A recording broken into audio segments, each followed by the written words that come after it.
আপনারা ইতিমধ্যে জানেন বাংলাদেশ সরকার বিএনপি জুলাই সনদ দিয়ে নানান ধরনের তালবাহানা এবং গড়িমসি শুরু করেছে। তারা সংবিধানের দোহাই দিয়ে জুলাই সনদকে বাস্তবায়নের বিষয়ে তারা অধ্যাদেশ বাতিল করতে চাচ্ছে।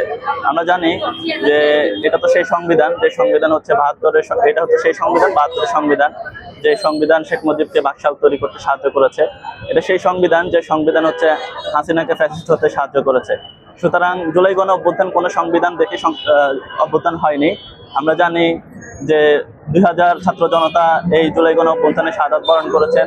এই শাহাদাতের স্বীকৃতি স্বরূপ জুলাই সনদ বাস্তবায়ন হওয়া অতীব প্রয়োজনীয় এবং জরুরি। তো আমরা যেহেতু বিএনপি সরকার এই জুলাই সনদকে বাস্তবায়ন করতে চায় না, সুতরাং ছাত্র জনতা যেরকম ৫ই অগাস্টে ফ্যাসিস্ট শেখ হাসিনাকে এই বাংলাদেশকে বিতাড়িত করেছে, একইভাবে এই সরকারও যদি জুলাই সনদ বাস্তবায়ন না করে ফ্যাসিস্ট হাসিনার ভূমিকায় অবতীর্ণ হয়, তাহলে আমরা আবারও সেই জুলাই গণ অভ্যুত্থানে যেভাবে ছাত্র জনতা একত্রিত হয়ে ঐক্যবদ্ধভাবে ফ্যাসিস্ট হাসিনাকে বিতাড়িত করেছে, একইভাবে আমরা এই সরকারকেও বিতাড়িত করার জন্য ঐক্যবদ্ধ ভূমিকা পালন করব।